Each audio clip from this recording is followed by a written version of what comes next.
do you think this kind of technique changes the way people think, or this is actually only a kind of way that people express themselves, and it doesn't have anything to do with the content itself? And it makes me think that so you control the way people express.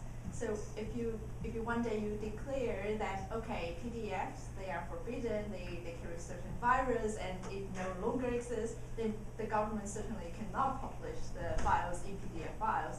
Then wouldn't it just be a way to solve the problem? So you can collect raw data instead of PDF files. I mean, is this a way that you also would like to consider to solve this kind of problem? And the second thing is, I was a volunteer at a government watch organization in Taiwan for a short period of time. And I think they face a kind of problem that people doubt their neutrality.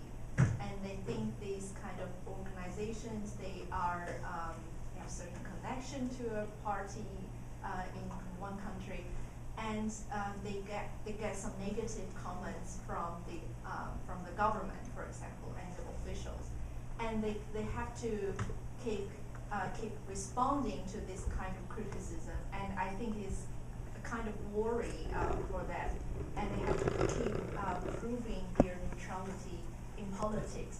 And do you have this kind of issue, and how do you respond to that? And or this is actually something you always have to pass by, and you have to you don't think is something that is worth worrying about? Yeah, you can pick up the questions that you find interested in and respond. Right. I have attention deficiency, so I answer the last question first.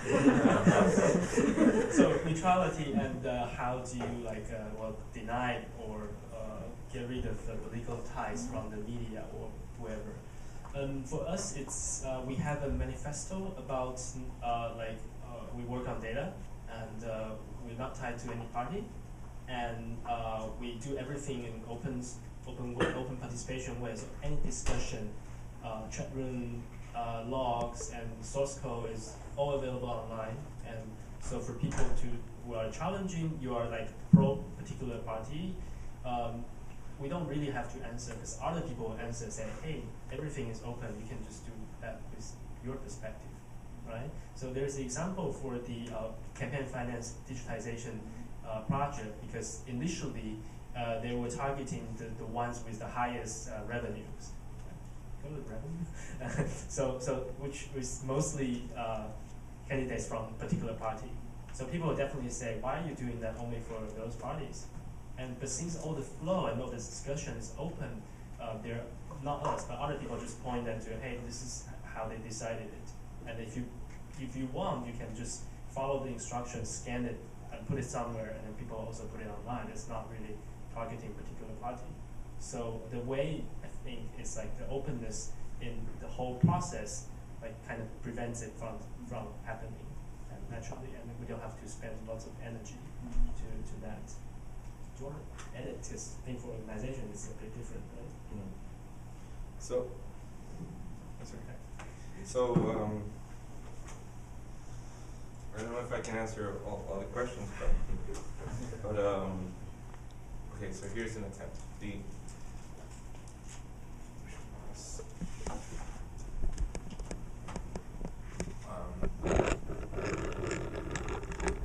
Okay, so.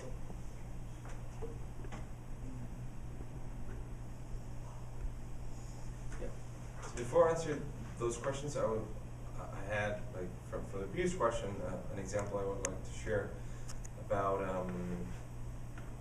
about sort of a collaborative way of putting information, using public information and data, and making it reasonable and understandable for a wider group. This is a platform that we have where mainly policy people, students, really, political science, and journalists, students, and designers combined, allowed to visualize public debates that are super difficult to understand. So for example, this one is about electoral reform, and you can kind of contrast how far or close is the government versus a given actor. And so you know where are kind of consensus going on, where is it far away, and you can get more people into the room by looking at the detail or actually tweeting it immediately. Yeah. So about this issue, blah blah blah. It's cute. That's an example from the previous question. About the standards or examples, we have a few of examples where, from the basis of information that has been released, there has been internal government reaction. Some towards closing information, saying, hey, actually, let's stop about releasing this source. In some occasions, it has been things that, because government's so big that sometimes you get whistleblowing, or sometimes you get information that may be picked up unexpectedly by people, or by media. We got a freedom of information request submitted through our platform about a research piece. This was a debate that was going on because we had a new conservative government that we had some groups within the coalition of government didn't want to use tear gas to sort of end the protests because there was a belief that it could cause abortion. So because of that, you shouldn't use tear gas. But also you had like the other sector within the government that was concerned about security as another issue. So they said, no, we need tear gas. So in the end, after the Minister of Interior said, you know what, we're gonna suspend tear gas and we're gonna do the relevant research to see if it actually produces abortion or not. And after 3 days, they started to use tear gas again. Like the fastest research ever done to understand the impact of tear gas in abortion.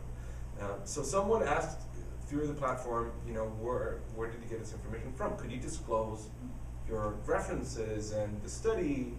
And it ended up being a study from 1973 or so of the impact of some component of tear gas in cows. And that was enough for the Ministry of Interior saying, no, actually there's no abortion impact at all, so we can go ahead and use tear gas. So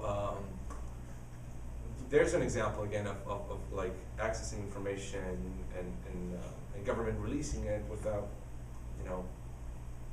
anticipating some of the political consequences of that. The other one I like to show is this one. This is our platform for monitoring promises made by government. So it visualizes on the different areas what are the promises made, the degree to which they have been fulfilled, and we have like previous government and this government. We measure both promises made in electoral campaigns and promises made in public speeches. Let me see, for example, this one of 2012, and we will give you like all the detail.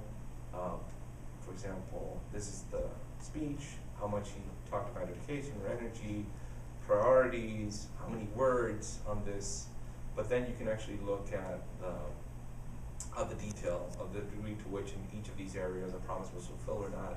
You can look at the bills or laws that need to be taken into account to see if the promise was fulfilled or not, and so on and so on and so on. So this was an application that may have a challenge, and I'm now going to answer the question about trust from people saying, you're an NGO that is opposing government. Yeah, right? Because you're putting information out there and you may be challenging it. We thought, never mind, we'll just continue doing this. And I'm sure that same source will begin to trust us when the new government comes in from the different party, and those other guys who were happy with our work are not going to be so happy now. So it is a matter of long-term trust building. And this applies to us as any other human being organization where trust is something that, like in coupled relationships, like, you need to build trust, and trust can go that fast. And so it's not different at all to organizations. What you can do is give, give information or give reasons for why people should trust you. So what we did in this case is that we not only published a study, we published where our funding is coming from, we published the data that we got to build this, we published the indicators that we composed in order to measure. So basically you have everything you need to examine from your point of view, whatever it is. So it's kind of rigorous academic work as well. So that is one way. And about how government reacts to this, we got actually a nice surprise when the new government came in, who was probably those who are now in government were monitoring the previous government, right? What are you doing wrong? So they were consumers of our application, saying, oh, what how our government is succeeding, how not, and they would go into detail. And now that they were in government, some of those users or fans of our work actually implemented fulfillment, it's accomplishment.gov.co probably, and they included broadly our same indicators that we had in our study that we did for 4 years. Now it's part of a government website where they're actually disclosing in advance using the same structure. There are differences, of course. You can imagine where they're, what are those differences, how they benefit more their results. But it is fairly said learning and they're, taking an experience that was outside the government, now in the government, and now they're, publishing. And when you look at the details, like, the degree to which this promise has been fulfilled. How can we know? This is the verification method for that promise, and it's here or here, and you can go to the details. So, yeah. Anyway, and in the end, and back to the same idea, it's a matter of demand. And answering your question, what is acceptable is, in the end, is what we agree as a collective about what can be accepted or not. In the past, if you just gave me a PDF, I would say, okay, acceptable. But now, perhaps, it's not just that. You need to publish data about it. And next thing acceptable will be making sure that that government official is giving a statement beyond this and giving more detail. So it's a matter of demanding more information.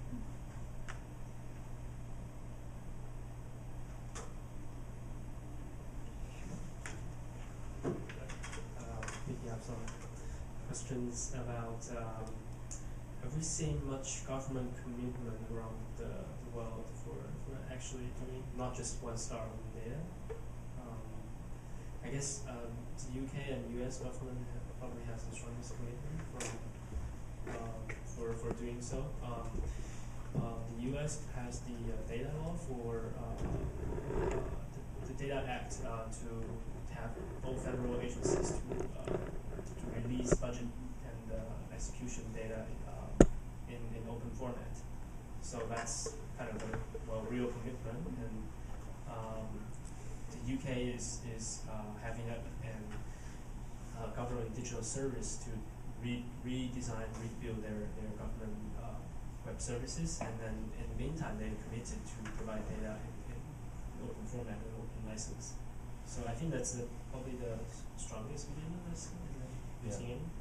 Yeah, I think that there are, I point to GP as a space where governments are convening to agree on action plans. Action plans are submitted by governments, agencies, and civil society groups about what a transparency agenda should look like in different countries. Some of which may include passing laws on freedom of information, copyright, information management, archiving, security, and so on. There are different issues that are included in that. And we have seen some success. We have seen some failure in terms of countries that are committing to things that in the end are not are not implemented. And there are no, because this is a peer pressure organization rather than a traditional approach to international law, where you actually have space like the UN or something else where you may have some degree of enforcement. In the case of peer pressure groups like this one, that is just difficult to achieve.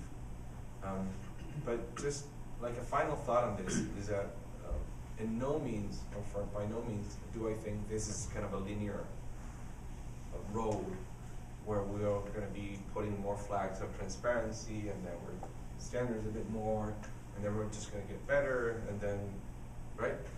It's definitely not that like that. I'm sure because of how politics works, this is a continuous moving forward and backwards and forward and backwards.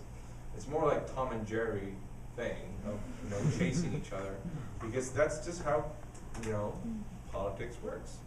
And when information in the end is about control, it's about power, and politics is all about power. So if you release information at some level, you're releasing your control. You release it because you may be more popular for it, or because you have a genuine understanding that this is better for government. That's why you release information. You release it because you trust the person who's going to use your information for. And also you have reasons not to. You're not going to release it because you're going to give information to the opposite political party to kind of blame you, and therefore you don't want to give them more arguments to take you out of power.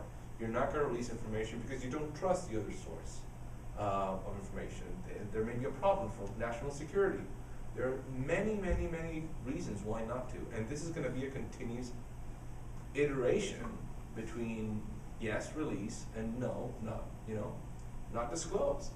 And again, I'm not saying that everything should be disclosed. There are topics in which, reasonably, I think, they should be managed more carefully. Personal data protection is, of course, one of them. But yeah, so we're seeing advance. We're seeing new laws. We're seeing new organizations like this one in the back. But we also are seeing, and will continue to see, backlash. And yeah, this is going to be a continuous exercise.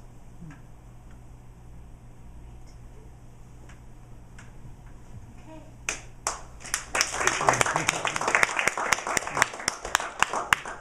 Thank you so much for coming, and I really love the discussion, and it's great that people start to get interested in this, and it's hopefully you can follow up, and if you want to help and know more about them, you can follow up and always follow their websites, right? Oh, right. To answer your question about participating from outside Taiwan or Chile, maybe what we encourage people to share ideas or like the mock-up I showed you as early as possible. Maybe you just have a rough idea. Maybe you're interested in some issue, you want to see it solved. You have a rough idea how to make it happen. So just share the idea as early as possible with the tech community or GovZero, and maybe someone will be collaborating with you, and you can do some research about what's the similar way to do it in other countries, and then either success story or some research, and then just make the data, make the research, make the effort you make available to everyone to see as a base to collaborate. Yeah, and spread some word with the stickers and.